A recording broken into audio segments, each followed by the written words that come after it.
anytime I can speak about Savira, anytime I can share my story, this is my way of parenting her. And I woke up and I wasn't feeling well. Something just felt off, and I couldn't figure out what was wrong.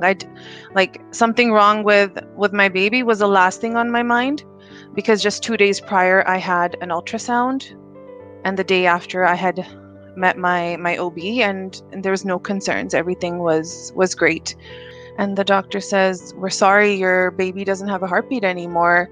We don't, as of right now, we don't have a medical explanation as to why this happened. But once we deliver your baby, we may get some more answers." I was told, "Chal koi na kudi si, agli vari munda hoju." Pretty much saying, it's okay, it was a girl. God will give you a boy next time. How is that okay for anyone to say? That I don't think that's appropriate, especially for a grieving mom. I had also heard, "Oh, you shouldn't be sharing so much about your loss on social media because it's very depressing." Okay, if it's depressing, but that's my reality. And if I am finding comfort in sharing and that's helping my healing process, why would I stop? Dhaliwal and her husband Sunny lost their daughter Savira on December 23, 2019. Savira, which means morning in Punjabi, was less than a week away from her delivery date. But her mom, her dad, her older sister Amaya, who was 2 years old at the time, they had to say goodbye to her before they could even say hello. It's not fair when a mother who carried a child for 9 months, nurtured that child, built dreams around that child, has to give that child a funeral. The courage that Amin shares Savira's story with is so inspiring, so motivational, that I had to call her to speak to us. Presenting Savira's story as told by her mom, Amin Dhaliwal. Trigger warning: please be aware that this conversation contains references to pregnancy loss, stillbirth, and infant death that you may find upsetting or triggering.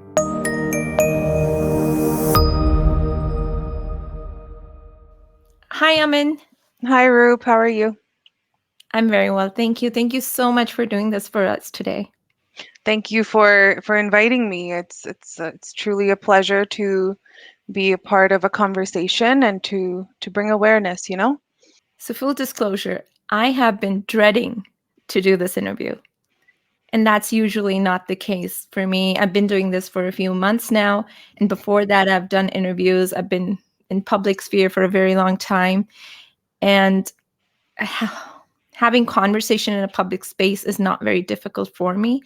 But today, to talk about this and to talk about your personal story of loss, to talk about Savira, I've been dreading this moment. So, and especially as a mother, especially as a woman, so I really don't have the words to describe your courage to be able to get up every morning, live the day, take care of yourself, take care of your family, and get out there and share Savira's story. So thank you so much for doing that. Thank you so much for doing that for so many women like myself, many women who are suffering in silence as well, many women who suffer from miscarriages, suffer from stillbirths, and they never speak up about it because the society tells them not to, or they were raised that way to not speak up about their private pain, just hush it under the carpet. But you are getting out, you are talking about these things, and you are normalizing it. So thank you so much. Thanks. It's I feel like when I went through my loss, the only way I was able to get the support that I needed was I had to vocalize it. And the fact that prior to me experiencing my loss, I had not known anybody who had experienced loss, and it was so lonely. I felt alone. I felt like there was nobody who could genuinely understand what I was going through, what I was feeling. It was quick for people to say, I'm so sorry. If you need something, let me know. Like all that kind of stuff. But that's not what I what I needed. I needed someone to actually understand where I was coming from, and I wanted to speak to someone who had gone through what I went through, and I found that was very hard, especially being from our community. I felt like I didn't gain enough of that support. I had support from my mom and my sisters and whatnot, but sometimes you don't want to put all that on them either, because they're there for you because they love you, but they don't understand fully what you are going through, right? um, I found myself while I was at the hospital googling groups and on Facebook and stuff just so I could speak to someone, and it's hard, but I'm here today, so I'm And you're excited here to for share my story and my journey, and yeah. Yeah, and you're here to share the story that will encourage so many women and perhaps give them that support system that you lacked when you were looking for one. So thank you once again. Let's start with the story. Can you tell us about Savira? What happened? Yeah, so Savira was my second child. I was pregnant with her in 2019. The whole pregnancy it was great. There was there's no complications. Everything went smooth. She was hitting all her milestones, ultrasounds. Everything was great. Um, she was due December 27th, and on December 22nd, I woke up. We went to one of my friends' child's birthday, and I woke up and I wasn't feeling well. Something just felt off, and I couldn't figure out what was wrong. Like something wrong with my baby was the last thing on my mind, because just 2 days prior I had an ultrasound, and the day after I had met my OB, and there was no concerns. Everything was great.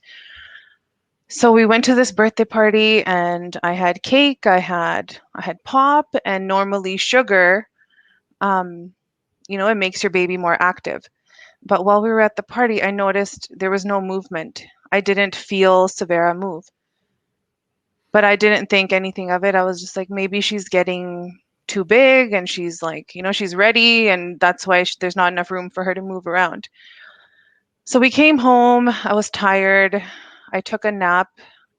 And then when I woke up, I felt even more like groggy and irritated, and I just didn't feel like myself.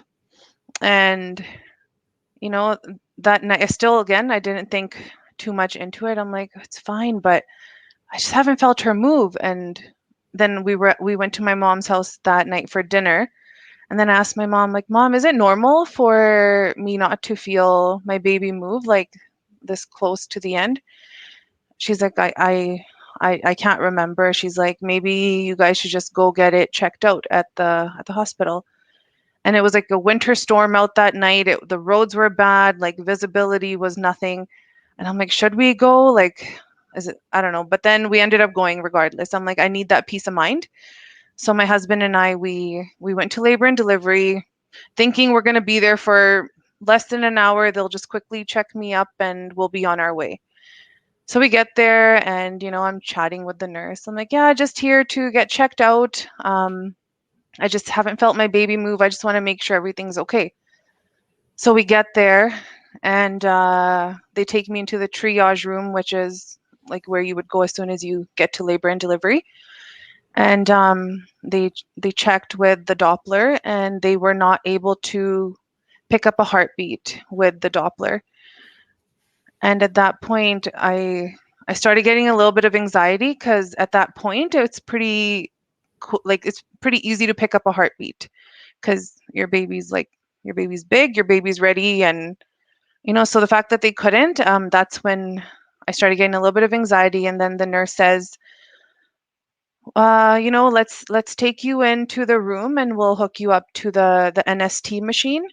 That way we'll be able to pick up the heartbeat better. Sometimes these machines aren't the greatest.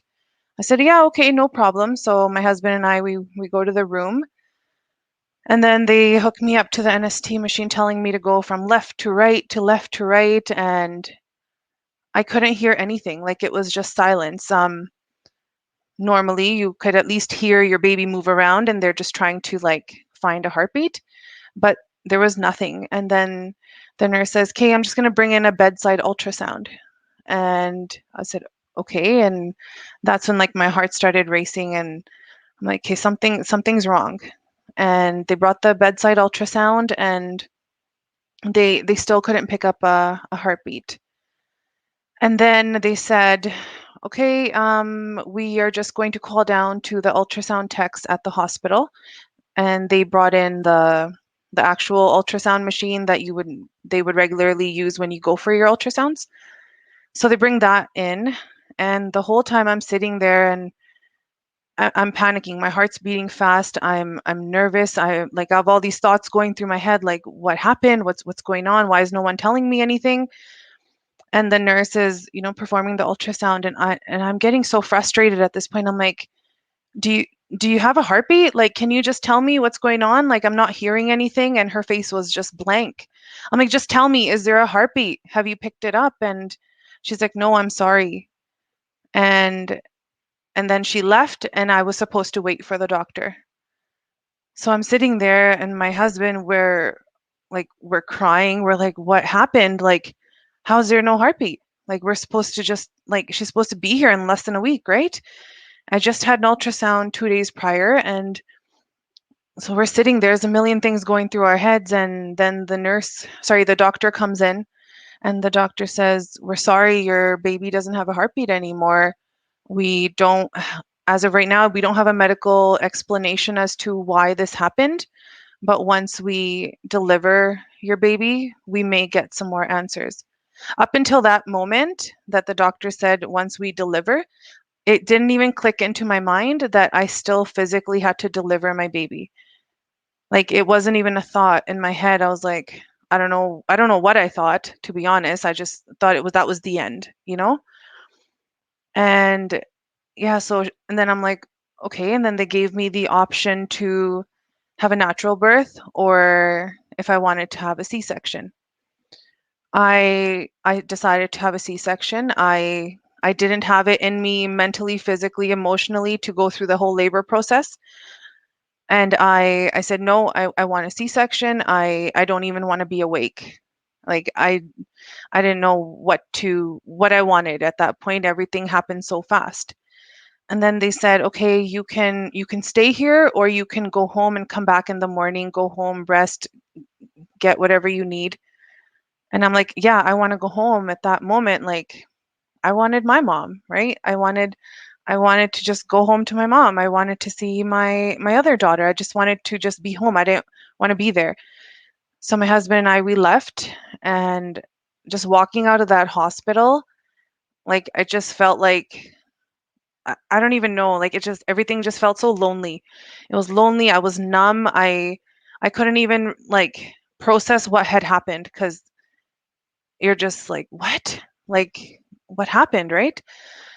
So we drove home, and I come home, and I tell my husband, "Okay, I'm gonna take a shower." I just wanted to shower, and while I'm in the shower, I look down at my belly. I still look pregnant. I still have a baby in me.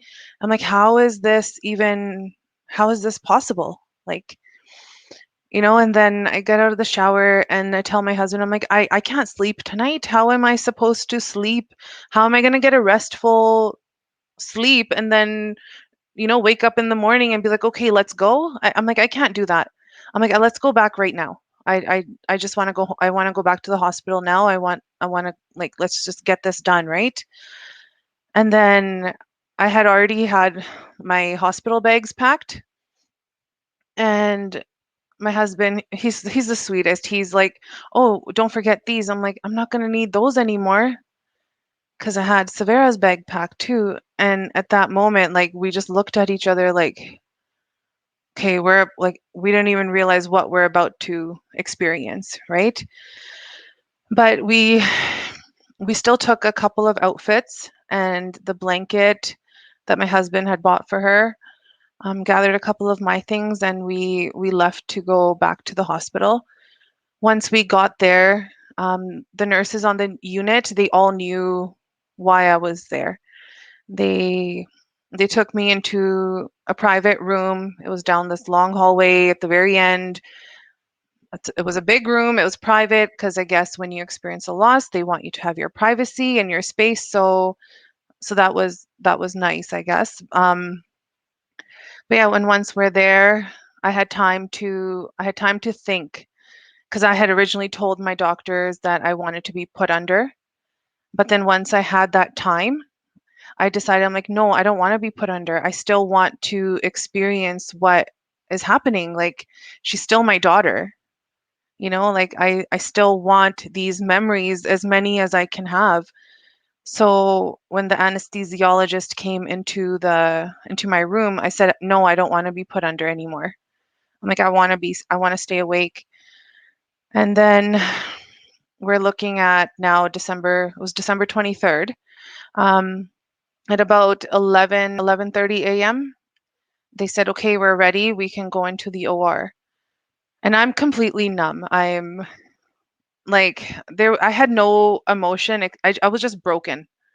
And I can only compare it to my first daughter's like birth experience, where then, like, you're excited, you're going into the OR because I had a C-section with my first as well. This time, like, my husband and I, we just walked to the OR, like, and we just go, and I just like go and sit on the surgical table bed. And they're like, okay, we're going to count to 3 and we'll give you the spinal tap. I'm like, you don't even have to count. I don't feel anything anyways. Like, I was just so like numb to it all. Like, I think I was still in shock because I didn't feel like anything. I'm just like, okay, okay, okay. Like, just kind of talking myself through it. Like, it's okay, it's okay. And then while they were performing the C-section, the nurse came on the other side of the curtain, and she explained to me that when I see my child is not going to look how you would expect a child to look. Her skin may be a different color, her skin may be peeling, her lips may be dark, just telling me all these things, so I'm well, like, I'm prepared to see what I'm about to see, right? And then, once they delivered her and she was, the C-section was complete, they asked me if I wanted to see her. And honestly, I was so scared. I I didn't know, so I asked my husband, I'm like, please go on the other side. I'm like, can you please just describe her to me? Describe everything. Describe how she looks, her skin color, like if her skin is peeling, like everything. I want you to describe it like to a T. And God bless him, he did. He went on the other side. He was still able to cut the umbilical cord. He still did all that, right? And then he came back and he said, okay, she looks like a normal baby. She just looks like she's sleeping, and her skin was pink. It just was like a little purple because they said that she must have passed that very day. So she still looked like a normal baby, but her skin was peeling a little bit. And I said, okay. And, the nurse dressed her up and brought her on the other side of the curtain to show me. And it was at that point where that's when I lost it. I couldn't stop crying. I'm like, why is this happening? Why is this happening to me? Like, is this real? Is this really real? Is this a dream? Like, like it felt like a nightmare. And after that, I hadn't held her yet at this point. And then when I got back to my room after like recovery and all that, the nurses asked me if I wanted to see her. And I said yes. I didn't know up until that point if I wanted to see her and hold her and all that. And then they brought her to me.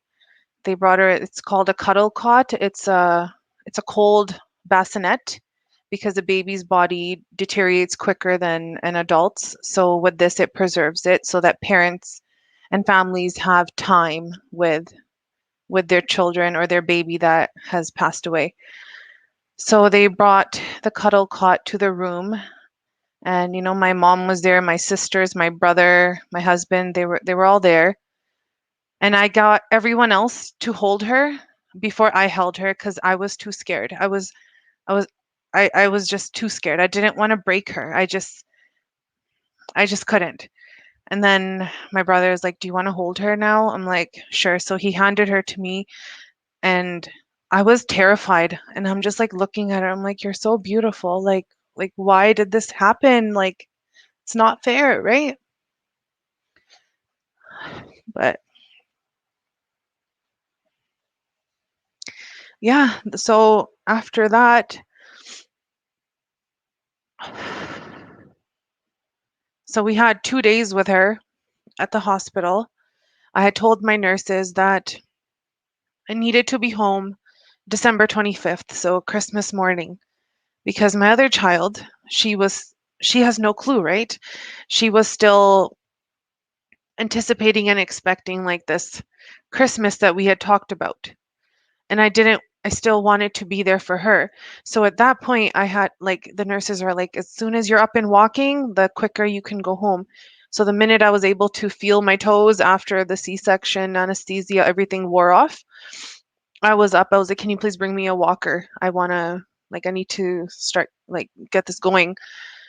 And then, sorry. Um, yeah, so, you know, they asked us if we wanted to take pictures. The nurses asked us. And up until they asked us, I didn't even know I was allowed to take pictures. Like, how am I supposed to take pictures? Am I allowed? Is it acceptable? Like, I didn't know any of this. I didn't know anyone who had ever experienced this. So who am I supposed to reach out to, right? And then the nurses, they were so lovely. They said yes. Like, parents normally they do. They may not want to look at them right away, but at least you have something for down the road. Because after the moment, all you have are pictures, right? So I'm glad that they encouraged us to take pictures. I took at that time I thought I had so many, but now when I look back, I don't have nearly enough. And yeah, so we took all our pictures, and then December 25th comes around, and that morning, and then the nurses and a social worker came to see me, and they told me that I had to, because my baby was full term, um, that I would have to go through with a funeral. And I didn't even realize that now I like my baby, I just had my baby and now I have to plan a funeral. I should have been planning a welcome home party. But now I have to plan a funeral. Like it just is so surreal. Like what? But I'm thankful that my sisters and my brother, they helped with that. They said, "Don't worry, we will organize it. We will set it up. Like don't worry about anything." So they did that. And when I was discharged, you know, that was, I think, the hardest day is when I had to leave the hospital, not with my baby in a baby seat, but I walked out empty-handed with just a memory box with her handprints, her footprints, the teddy bear that she had with her, her hospital band, and just that, you know. And I think that was the most heartbreaking moment, just realizing like, okay, this is real. This is this is it, right? So come home, and it was Christmas Day, and as soon as I walked into my mom's house, I just like fell to my knees, and I don't know, something about seeing your mom at that point, you know? And I tried to stay brave for my daughter because she was 2 years old at the time. And and it was Christmas Day, so I tried to keep my emotions intact, but it was really hard. She saw me crying many times, and she would say, "Mommy, is baby in your tummy, baby sister?" And like, how do you how do you explain that to a 2-year-old? A 2-year-old that you've prepped your whole pregnancy that, we're going to have a baby, when baby's sleeping, we have to whisper and, you're going to have to share your toys. Like we try to do everything that we could to prepare her. And, so I didn't say much to her at that point. I just said, no, baby's not in mommy's tummy right now. And she was young. And in a way, I think that was a blessing for me because kids are young. They end up believing what you tell them, right? And this is so heavy that I had to figure out the best way to explain it to my daughter. Like when we were in the hospital, I reached out to her preschool teachers because they're specialized with working with children. And I told them what happened. And I'm like, what do you suggest? Like, do I tell Amaya? Do I bring her to the hospital to see her sister? I don't know what to do. I don't know what's right and what's wrong. And they said, essentially, it's your decision. It's your personal decision. But she's so young that what she doesn't see, she won't remember, right? And at that point, there was no question about it. What I felt was right at that point, I decided not to bring her. It was hard for me to see Savira. How am I going to explain that at that time to my 2-year-old? I couldn't. I didn't have the heart to. So Amaya didn't come see her. It was just my husband and I and our family. And then on December 27, the day that was her due date, we went to the funeral home to give her the ceremonial bath and get her ready.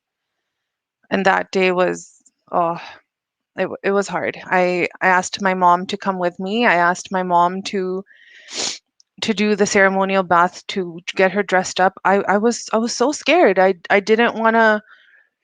I don't know. I don't know why. I just felt like I'm gonna break her. Like you just feel like you did something, and that like you don't want to hurt her. So yeah, my mom, she helped me and my husband get her ready, and we dressed her up in what we would have brought her home in. We dressed her up in her onesie and her outfit with the blanket. We put her teddy bear with her. Um, Babies don't deserve to be in in caskets. I'm sorry, they don't. But we put in a book that we would have read to her every night. It said, "Good night, I love you." We put a picture of us with her.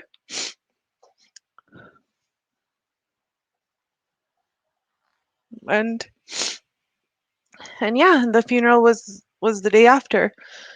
So that morning, like I had to keep reminding myself to breathe because I was like, wow, this isn't, why am I here? Like this isn't what any parent wants, right? And then yeah, we're at the funeral, and it was like any other funeral. We had a granthi from the Gurdwara come and, do a prayer, and, and then we, when, like, because we cremate, I carried her into the cremation room. And it was just the darnest thing, like a baby that I carried into this world. And now, like, in my head, I felt like now I'm carrying her into a cremation room, pretty much sending her back to God. Like that's how I felt, right? And my husband and I, we both pressed that dreaded red button together, and and that was the last time we were able to see her in physical form. And oh, and one thing I didn't mention is once she was delivered, my doctor said that the umbilical cord, got wrapped around her neck twice, tightly. So that was what had happened. They did genetic DNA testing on me, her, the placenta, everything. There was nothing wrong. It was ruled to be a freak accident, and yeah, that's what happened. Thank you so much for sharing. I'm numb listening to it. I'm I don't know how you went through it. Much power to you. And to relive it every time you share her story, and yet you do it for her, for Savira. It takes a lot of courage. So thank you so much for doing that. I heard you repeatedly say that you were worried that you were going to break her, that you were going to hurt her. Did you blame yourself at that time?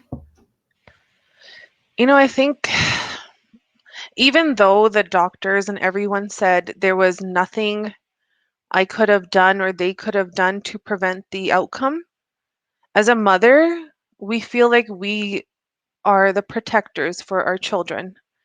And to be the one to physically carry your baby, and then for something to happen to your baby, it's hard not to.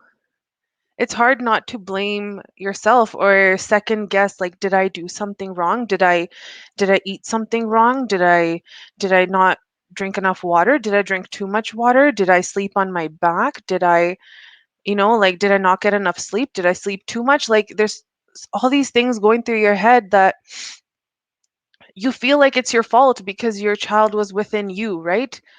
And I think as much as I try to ground myself and bring myself back and remind myself that there was nothing I could have done, there's nothing my doctors could have done. It is just what happened. There still are days where you second guess yourself. Like with my first daughter, in that pregnancy, I had high blood pressure. So because of that, I was induced early, and which ended up in a C-section. But this pregnancy, I had no high blood pressure. And then I would be like, I should have had high blood pressure because then she would have been here a week earlier. Like all these like what ifs continuously and always will be there. But at those times, like I have to remind to ground myself and, just remind myself that I couldn't have changed the outcome. There was nothing I could have done. If I could have, I would have done it a million times over. We also forget that stillbirth is still a birth. Mhm. As a mom, your body has birthed a child, and you are going through all the hormonal changes, all the other physical changes that any other mother would be going through, that you might have gone with your first pregnancy as well. Mhm. And that period after giving birth and after losing your child and coming home, and perhaps you're lactating as well, and you're going through the postpartum phase, which is normal for a new mom. How did you process the grief through that period? Um, well, it's really hard at that time, to love your body, to love yourself, like especially your postpartum body. How are you supposed to love your postpartum body without a baby? How are you like, and then yeah, like, your milk still comes through, and I personally could not, like, it was too hard for me. I didn't know what to do. It just every time, like, I felt like, okay, like, I the milk is coming through. I couldn't I couldn't handle it. It was too much for me. My husband and I went back to the hospital on December 26th, and I went back to labor and delivery. They admitted me again because I asked for the medication to stop my milk from coming through. And I had to do that. It was too hard. It was too painful, physically and emotionally. It was painful.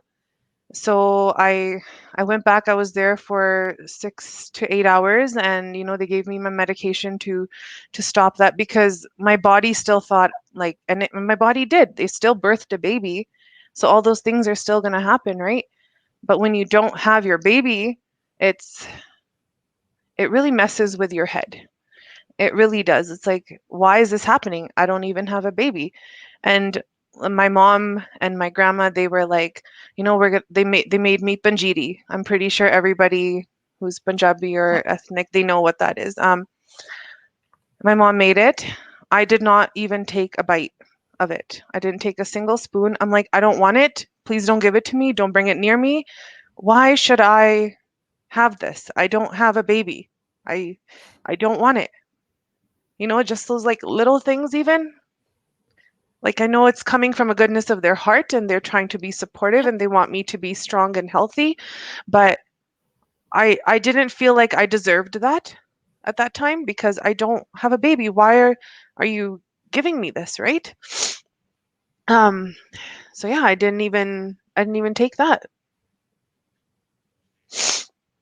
Did you have any support in the hospital in terms of psychiatric help or a psychologist or a counselor? Um while I was in the hospital, there was one social worker that came to see me, and I get it, they're doing their job, but I didn't find it very supportive.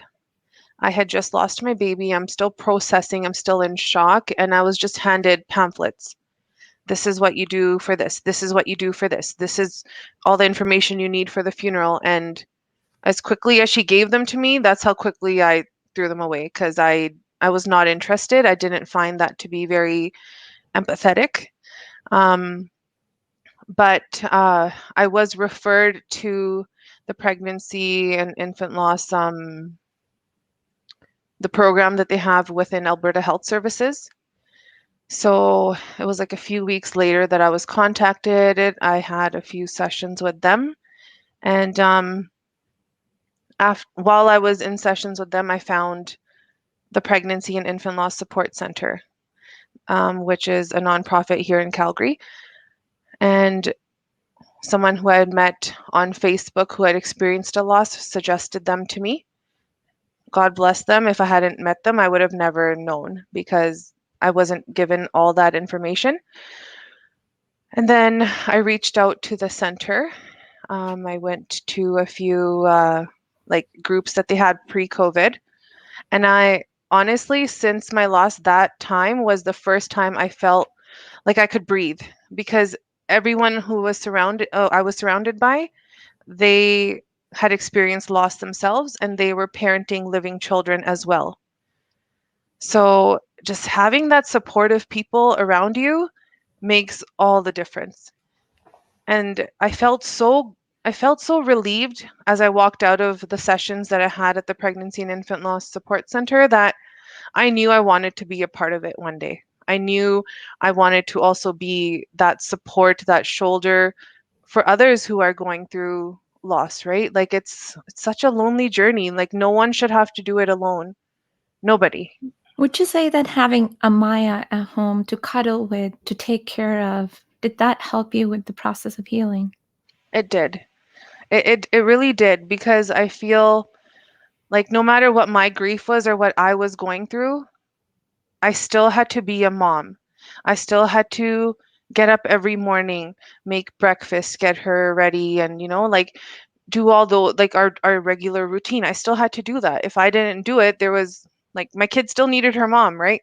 So, and I think she's been like the biggest blessing because of her. I got up every morning. Because of her, I had to keep going. I wanted to be a better person. I wanted to raise her like as best as I could given the circumstances. And yeah, I truly believe that it was her. Because of her is what gave me that push and motivation to be present. Does she know about Savira now? Yes, she does. That's one thing I've always wanted to be like for my children. I always wanted to be honest. Like as I raise her, whether we have more children down the road or not, I believe honesty, and no matter how hard the situation is beneficial. Um, but you also got to bring it down to their level, right? So my husband and I told Amaya is so the year prior to losing Savira, I had lost my dad, and she knew that Nana went to Babaji, right? So, and she asked about her baby sister. We're like, no, we're like, Nana was lonely, so baby Savira's with Nana. So she's an angel now. I'm like, she's everywhere, but you can't see her, but she can see you. So you can still talk to her. You can still miss her. We can still talk about her. But she's not gonna be here. She's not gonna come home because she's with Nana. She's like, oh, okay, so my Nana's taking care of her. My Nana, is he gonna change her diapers? Is he gonna do this? And I'm like, yeah, he's gonna do everything. So like to this day, like when she went back to school in September, um, to her friends and teachers, she's like, I'm still a big sister, but my sister's an angel. So she verbalizes that she has an angel sister. Like now she's 4. She Yeah, she openly speaks about her. And in our living room we have a shelf, and on that bookshelf I have like little mementos of Savira, like her picture, candle, her handprints and all that. And if anyone ever comes to our home, she says, oh, that's my sister, that's my sister at the hospital, that's her, that's her picture, those are her flowers. And yeah, so it's sweet. And one day when she's older, and we can share the real story with her, and I can show her more pictures, I can do all that. But as of right now, we're gonna leave it at that. Talking about being verbal, sometimes we overlook what the father may be going through, your husband, who was there for you the entire time, and he took care of you. He was your rock through this entire period. Hmm. But he must have been going through a lot himself. What do you think he went through, and how did he process I loss? know, I know for a fact December 23rd is hard for him, as December 23rd was the day that his mom passed away, um, 11 years prior. So when all of this happened on December 23rd, it was just like a double hit for him, because he's grieving his mom on that day, because that's the day she passed away, and now his daughter. While we were in the hospital, like I wanted to support him because I knew what he was going through with missing his mom. He wanted to support me because of what I just went through. We were both a wreck. He was pacing back and forth. What can I bring you? What do you need? Like, he wanted to support me in any way, and I wanted to support him. So I'm like, no, I'm like, what do you need? How can I help you? Like, so it was very hard on the both of us. And I found that it was harder for him to verbalize his grief, because he felt if he verbalized his, it would bring me down, and it would, because I carried her. And I told him, like, it's, you lost just exactly what I lost. But he said, when you are having a good day, he's like, I feel happy. But he's like, when you're not having a good day, I don't know what to do. I don't know I don't know how to support you. I don't know like what I can do to make it better, because at that point I'm hurt too, right? And like he goes for long walks. That's his thing. When and I know when he's having a rough day, he'll be out for a couple hours. He goes for a long walk, or like he'll sit there and he'll go through Savira's pictures, or he'll just be like really quiet. And like, but we've got to the point now, like we're almost 18 months post loss.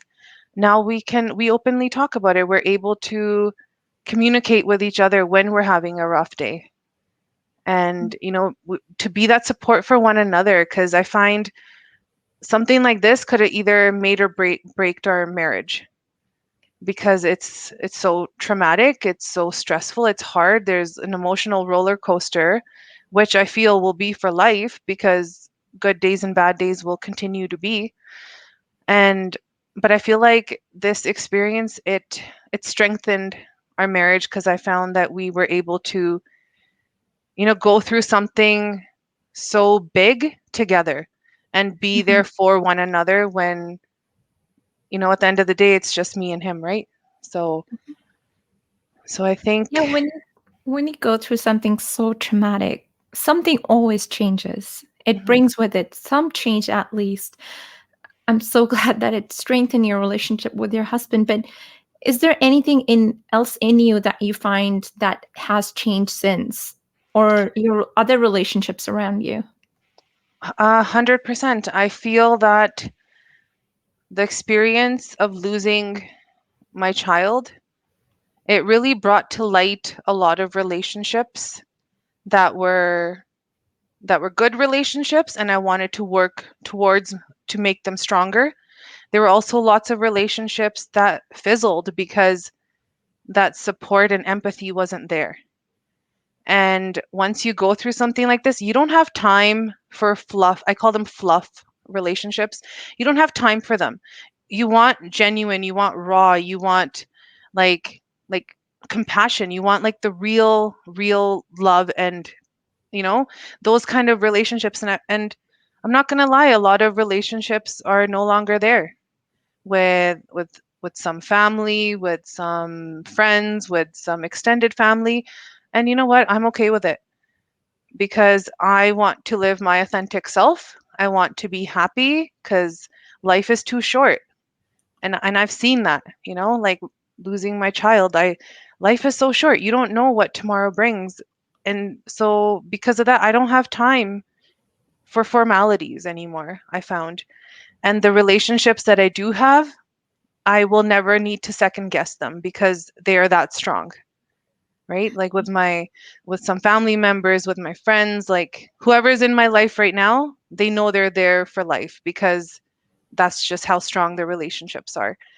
And something that I found that really changed within me is I've always been an emotional person, but this experience made me more empathetic. I feel like I feel others' pain as if it's my own. And sometimes that's a good thing, sometimes it's really heavy, but I feel like I'm understanding. I feel that I have more patience. I feel I'm more empathetic. And and yeah, that's those are some of the biggest changes that I have found within me. And I just feel like I just look so far into things now. Like I sit and I analyze it, I think about it, and it's not just acting out of impulse when it comes to things. It's just processing things before acting on things, right?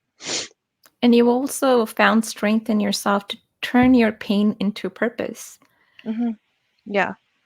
You're doing something, you're giving back to the world rather than just internalizing that pain and trying to live with it yourself for the rest of your life. You're turning that pain into something beautiful, something that can provide uh, help and support to others in need. Yeah. Like the day that I decided to go public with my story, I was scared. I was like, I'm about to be vulnerable to the world. Like, I don't know how people are gonna respond to it, but I'm so grateful that the response was overwhelming. And so many people that are within my own circle, within like on my social media, they reached out to me and I didn't even know they had miscarriages or they lost babies, or and they shared their stories with me and they hadn't been able to prior to.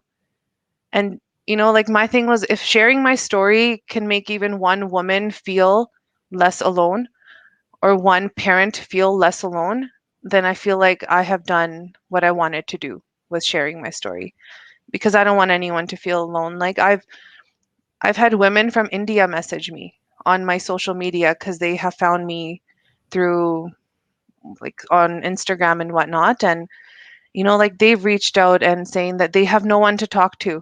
And with the time difference, I still sit there in like the middle of the night and I'm, like messaging and talking to these women, and just knowing that they trust me enough to share their story and they feel comfortable, and that my story is helping them, like that's the biggest gift of all, because no one should feel alone.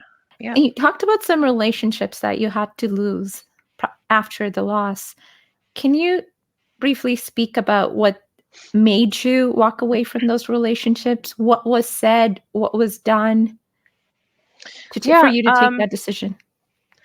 Yeah, it was just the lack of support at the end of the day, and unsolicited advice, unsolicited comments, um, such as, I'll name a few. I was told, "Chal koi na kudi si, agli vari munda ho ju."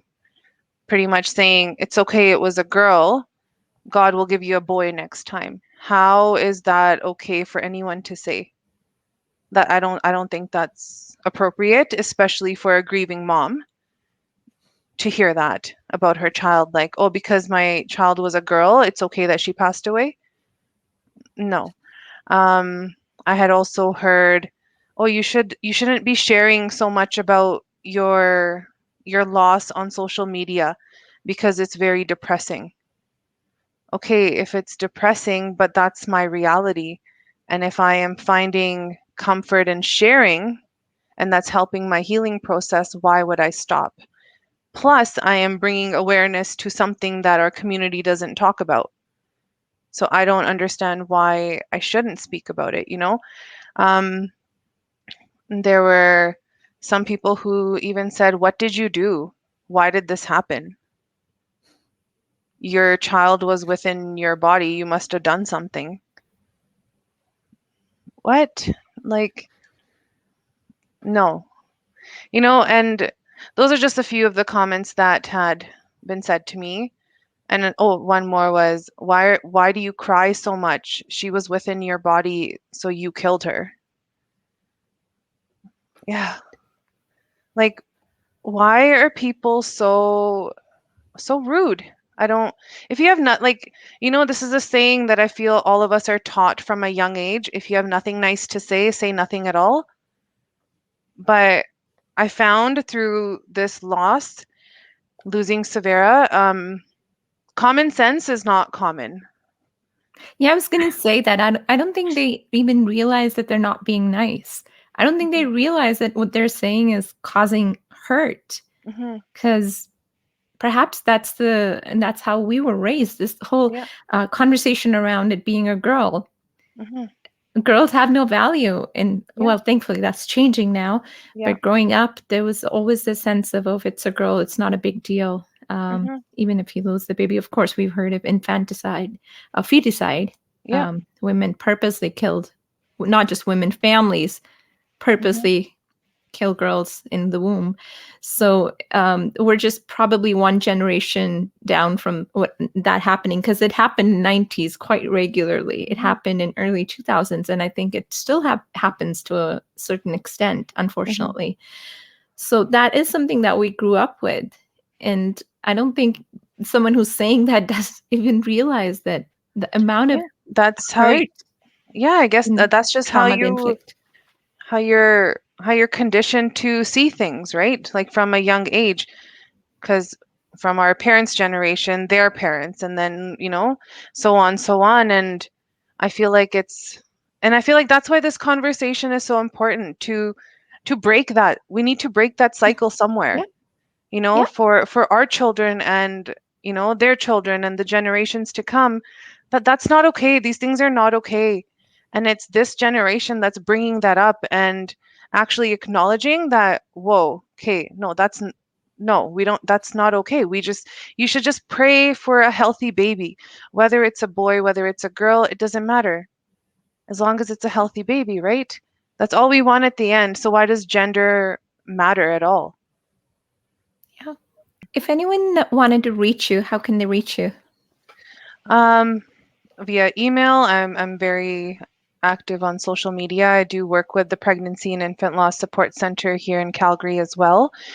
Via Instagram, if anyone is going through a loss or knows someone who's, you know, gone through a loss and they need that support, they can reach out to the Pregnancy and Infant Loss Support Center. They do have a hotline. If you don't want to call in, you can even text if you need support or you just need someone to talk to. I found that to be a very helpful tool in the healing process. Just having someone, like, even if you don't want to talk, just text, right? Just someone to text back and they actually understand what you're saying. But yeah, and I'm pretty open too. If someone wants to reach out to me on whether on Facebook, Instagram, email, I can provide you with that. Yeah, I'll put that in the caption below. Yeah. So And yeah, like, I don't want anyone to feel alone, because it's unfortunate how common loss is. And I didn't realize how common it is until I went through it myself. And you shouldn't have to go through it alone. It's already a lonely journey. Why go through it alone when there is so much support and love there for you? So please, if anybody needs that support, reach out. We're here for you. Thank you so much, Amin. Really, really appreciate you giving us your time as well as sharing your story with us. No, thank you. It's been a pleasure. And like I said earlier to you, anytime I can speak about Savira, anytime I can share my story, this is my way of parenting her. I can't parent her the organic way that we parent our living children, So anytime I do anything in regards to pregnancy and infant loss, that's my way of parenting Savira. So I will never shy from it. I will be there. I will show up. I'm there. That's lovely. Thank you. You can find Amin on Instagram at a.m.e.n__. You can also reach her on Instagram at photography_by_amin.yyc. For information on pregnancy and infant loss group in Calgary, please do see the caption.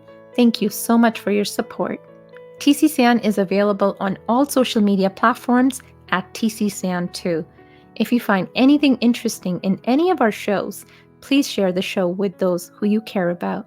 That'd be a huge help. Thank you so much. Talk to you soon.